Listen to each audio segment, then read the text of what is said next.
Hey guys, I'm Amy Kaufman with the Los Angeles Times, and we are here with Paul Dano, and we're here to talk about his role in the Brian Wilson biopic, Love and Mercy. Thanks for coming, Paul. Thanks for having me. So you are a New Yorker, you're in town doing the award show thing, the big Golden Globes this Sunday, right? Here doing the hustle. Gonna try to have some fun. I'll probably be a little nervous to do the gargantuan red carpet and sort of talk in sound bites, which I'm glad that this is not talking in sound bites right now. But I think once we get in there, it'll be fun. I'll try to just like find my friends, get a drink, and relax. Do you know if Brian is going to go? Yeah, Brian's coming. Yeah, he got a song he wrote for the film, got nominated, and I think I'll be sitting with Brian. So it'll be really nice to see him as well. That's cool. So, okay, I guess we should first talk a little bit about the film. Do you want to tell our viewers what it's about? Yes, Love and Mercy is about Brian Wilson. He was the songwriter and lead singer for the Beach Boys. I played Brian in the 1960s when he decides to sort of quit touring and really focus on creating his music and working in the studio. And he got a real thrill out of that because he was able to work with the best session players in Los Angeles, and they could really express everything that he was hearing in his head. At the same time, sort of experiencing like the peak of his own creative joy and power, he also started to deal with mental illness issues. So my Brian sort of has to walk the line of creating and finding joy in your work and in your music, and then the struggle of what it's like for the world to start changing in your own head, and to start sort of hearing things, and for the things coming at you to feel more sensitive than they do for the most of us. And then John Cusack plays Brian in the 80s, where he's kind of, Brian almost went into like a bit of a black hole, and so my character sort of ends there, and then John's character is sort of coming from there, and he meets Melinda Ledbetter, who is now Melinda Wilson, his wife, and she sort of helps him get out of the care of a terrible doctor named Eugene Landy, who really took advantage of Brian. Right. And a lot of people weren't aware of sort of all of the demons that Brian struggled with throughout his life. Were you coming to this, were you just the casual like California Girls fan? Or? Totally. I did not know. I was a fan, and you know, in high school when I started kind of playing music just a little bit, like people who really knew music always talked about Pet Sounds like it was just an album that like real musicians like revered. Right. Which I didn't totally understand why at first hearing that, because you're like, wait, the Beach Boys, like the most amazing piano player, guitar player I know or something. Loves that, you know, that's just Surfing USA is the first thing I think of, right, until, you know, about probably 14 or 15 and heard Pet Sounds. Yeah. But when I read the script, I had no clue about his story. I just knew a few little things, and I was really sort of blown away by it and really moved by it, mostly because somebody who made music that beautiful, and also music that really made people smile, made them dance, you know, and really spoke to them, had that much struggle in his own life. You know, the two things don't seem like they would go together. Right. And I talked to Brian about that. One of my favorite things that he said, you know, facing so much adversity, is that he wanted to make music that would help people heal or help them smile. And I was like, oh, I wonder, I think he wants to, I wish he could give that to himself. You know, I hope he does with his music. And I really do think his music was him, and I think it was the thing that kept him alive, you know, and I think once things got too bad and he kind of had to not complete the Smile album, his dad sold the rights to their other music, just a lot of bad stuff happening, the mental illness and drugs, you know, that's when things really became very, very difficult for him, was when he felt like he couldn't really be doing the music at that moment, because I think that's him. Did you, coming in, to have two actors playing one character is obviously kind of a unique situation. So what was your approach with John? Did you have your own takes on how you're going to play Brian and keep those separate, or did you collaborate? Yeah, I mean, it was kind of, so our director, Bill Polad, and Oren Moverman wrote it. You know, one of the first things that I was curious about when I was going to start to prepare for the part was, okay, so older Brian, future Brian. Should we be, you know, in tandem? Should we be looking at some of the same materials? Should we study together? Should we? And you know, I didn't know the answers. You just have to ask the questions. And Bill thought that we should not even ever talk about it. He thought we should kind of just Like not even meet. We didn't meet until probably my last day or two of shooting and his first day or two of shooting, because we did meet my part first and then his part, which was really scary at the outset. But then I think part of the structure of the film, the juxtaposition of a young guy in the studio sort of creating all this music, and then somebody who's clearly like been through something and is almost like a PTSD person or something, you know, like those juxtaposed against each other, I think is part of the power of trying to capture somebody who's as complicated and complex as Brian. So I think it was a really cool choice of Bill's, and but kind of brave and a little risky too, because you know. But I think John and I just both walked towards our respective Brians and kind of crossed our fingers and hoped that it, you know, Matched would work. up, yeah. So the first time that you and John got to talk about the character, did you just sit down and we're like, like? We did. We saw each other on set, and really all that we did was geek out about the music. We were both obsessed. I mean, we were obsessed, especially with Pet Sounds, and then Smile, like the unfinished Smile from like 1967. We were obsessed with, and the fact that we were both so obsessed with Smile, I think we both felt like that was sort of the gateway between the two of us, like Smile not getting completed and sort of where he was going in that music, because it gets pretty out there, Smile. It's almost like a little bit spiritual and searching, and it's really completely singular. So I think it was a nice sign between the two of us that we both felt like Smile was like a connection point between the two characters. So at least we were thinking and sort of vibing out in the same way. But I don't think we talked really even then about our characters. We just talked about the music. So when you saw his portrayal, what were you surprised by that he picked up on? Well, I thought he was beautiful in the film. I mean, well, I was surprised by everything because I didn't see any of it get filmed. You know, I read it, and it was actually really fun to see the film for the first time. I was hanging on every moment of theirs because I was like, you know, just so curious. And John, it's a really tough part, the Brian Future part, actually, because he is almost like shell-shocked in a way. He's totally inhibited, yeah. He's, you know, and that's really hard. You know, it's really hard to still be able to communicate. And I felt everything that he, or the character Brian, was going through. And knowing Brian and knowing the material, you know, he really, yeah, he did a beautiful job.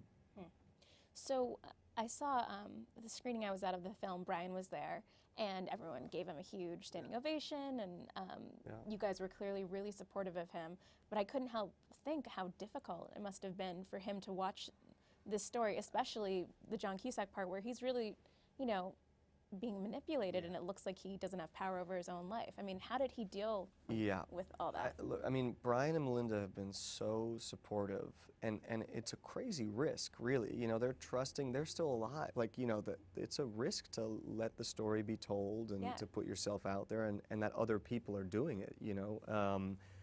They've been so supportive. I do think that it was tough for Brian to watch. You know, I especially think that the Eugene Landy stuff.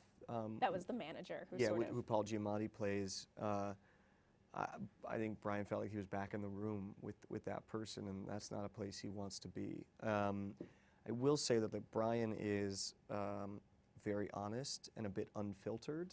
So I think he does say what he thinks and what he's feeling.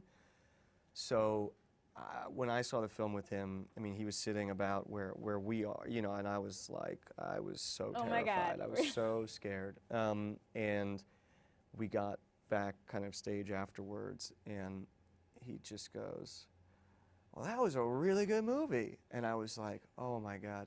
And he said it again, and I was like, "Hey, you know, I think he really likes it. He's been super supportive of all of us."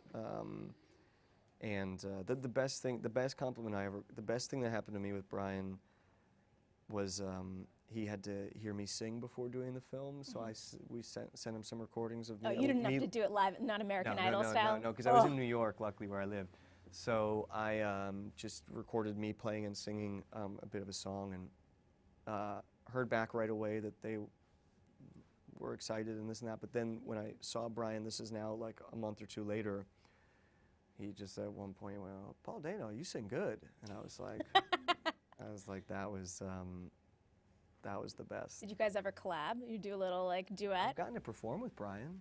Oh. Yeah, we did it. We did a few things this fall actually for like mental health awareness organizations.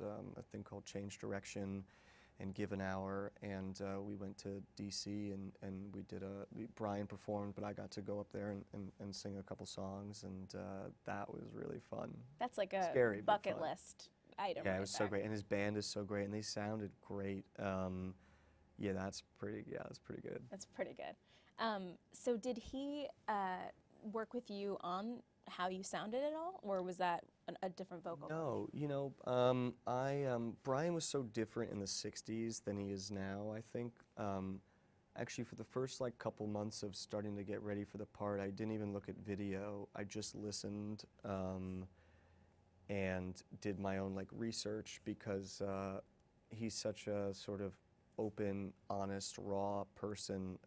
I just didn't want to be tempted towards mimicry too soon, so I didn't meet Brian for a while on purpose, because I was afraid I would immediately start thinking about your body or Right. your voice, or you know. And I kind of wanted to. Brian's got such a palpable spirit that's more what I wanted to kind of search for at first, just the spirit of him.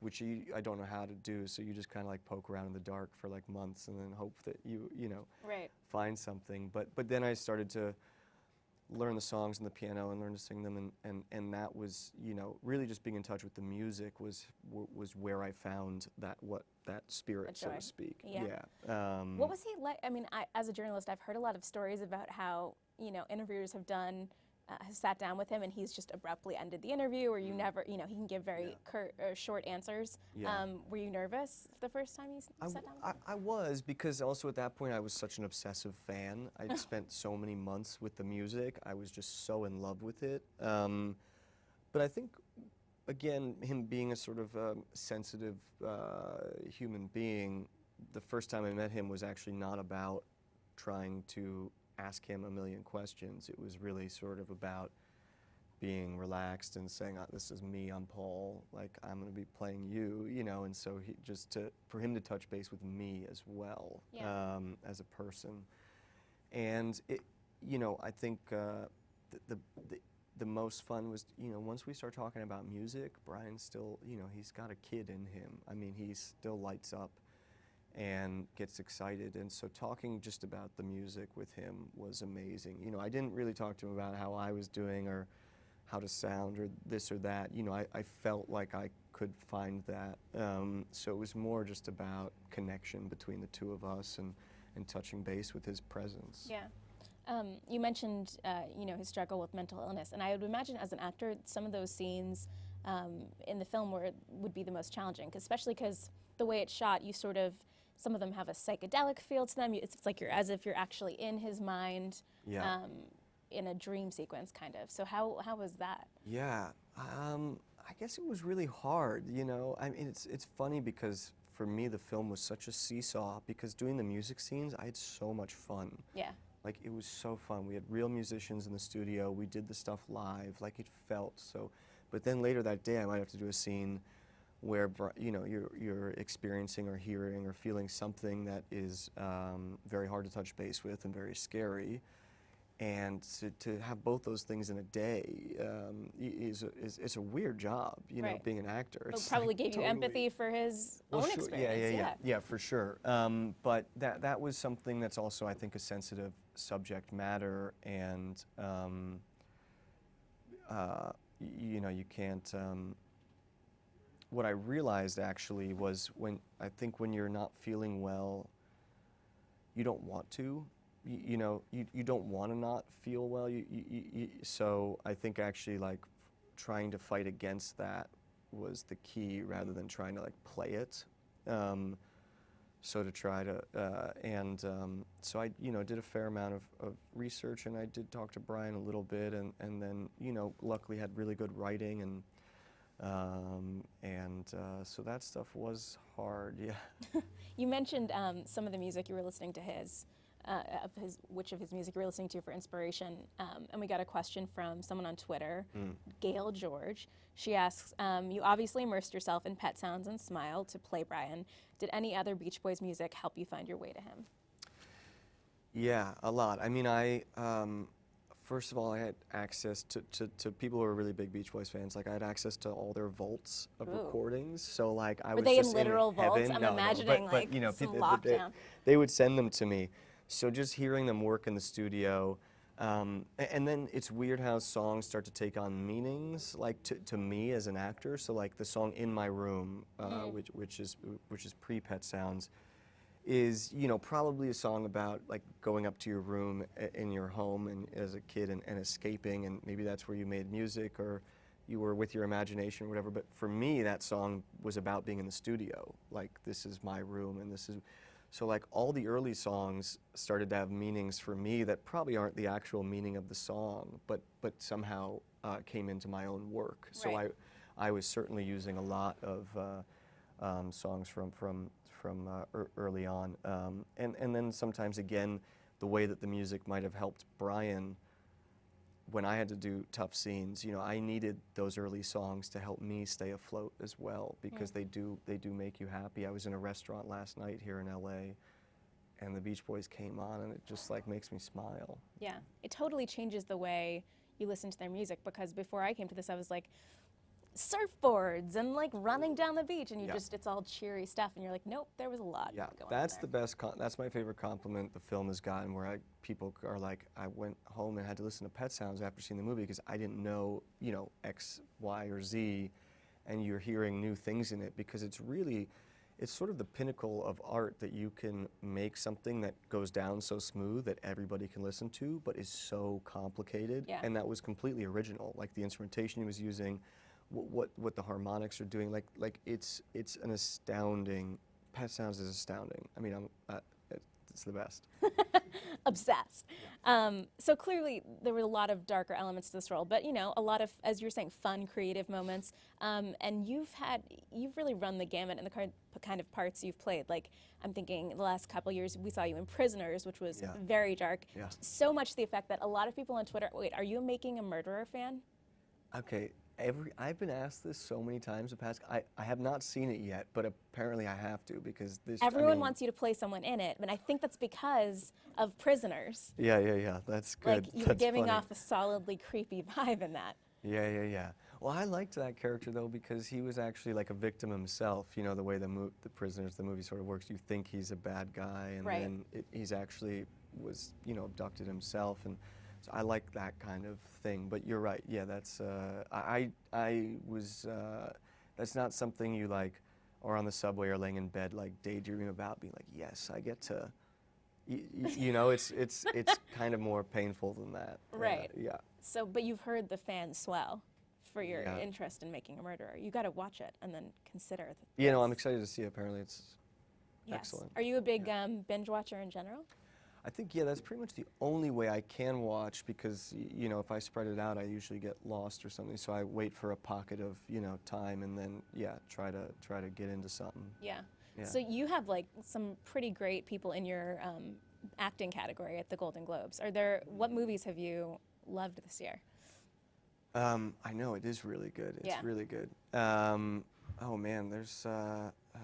let's see. Hit the screener pile yet, or are you waiting for it? Yeah, I mean, I've tried to see, tried to see a bunch of things in theaters. So I just got to see The Hateful Eight and 70, which I thought was great. And what else did I get to Quentin just will go see in be the proud theaters? that you did it. Oh yeah, you in gotta the see it purest way. And it looked amazing. I thought Spotlight was just really strong, like solid. Lean. Was it weird to walk through this newsroom I after definitely thought seeing about Spotlight? it. I definitely thought about it. But I just thought that was like just that's the kind. It could have been 10 hours long, and I would have, you know, just was totally engaged and lost in it. But the next thing you're going to do is War and Peace, which is on A&E. You were saying that's one of your first TV parts. Yeah, yeah, and that's going to be, I think it's 6 hours, maybe a little bit over 6 hours, and it's cool. I just saw the first hour of it actually, and I was really excited when it ended because the characters have such a big journey still to go. I was like, wow, like I haven't done something that long form, and I was like, what you see of my character in episode 1 compared to the 5th or 6th hour, I was like, wow, this is going to be cool, I think. Is this like a pretty faithful adaptation, would you say? Yeah, I mean, it's a big book. You can't fit everything in, and some of it probably just can't be dramatized anyways. But I think in terms of the story and like the human elements, you know, I think we did a decent job, yeah. Nice. All right, so for this weekend, what's your prep regime going to be? Like, are you one of those people you're going to like go on a hike, you're going to like clear your mind, you're just going to throw some gel in your hair, you're going to go? No, you know, I have to like try it out, put on my tuxedo. Do you have it yet? No, I'm gonna go get it today. But you picked it out? No. You haven't picked it out yet? Going today. I'm going right after this. Damn. Yeah. No, I think you want to like make sure like eat well. Eat clean. Yeah, no, but like eat hard. Like, you know, you gotta like, you can't be hitting that red carpet and going in there. Don't like faint. No. Oh. I mean, you know. So I think I'll just want to like have a really nice meal and then get ready and go. Nice. And will you have your lady Zoe Kazan on your arm? Yeah, Zoe will be there. Nice. Yeah, nice. I would not be able to do it without her. Cute. Well, Paul does not partake on Twitter, so we'll have to follow Zoe's updates There you from the go. Golden Globes. Yeah, I'll tell her to live tweet. Live tweet from inside our the car ballroom? ride to the. Yeah, no, I don't know. The limo ride. I love this. Cool. Well, good luck this weekend. Thank you so much Thanks. for stopping by. Yeah, thank you. Thank you, guys.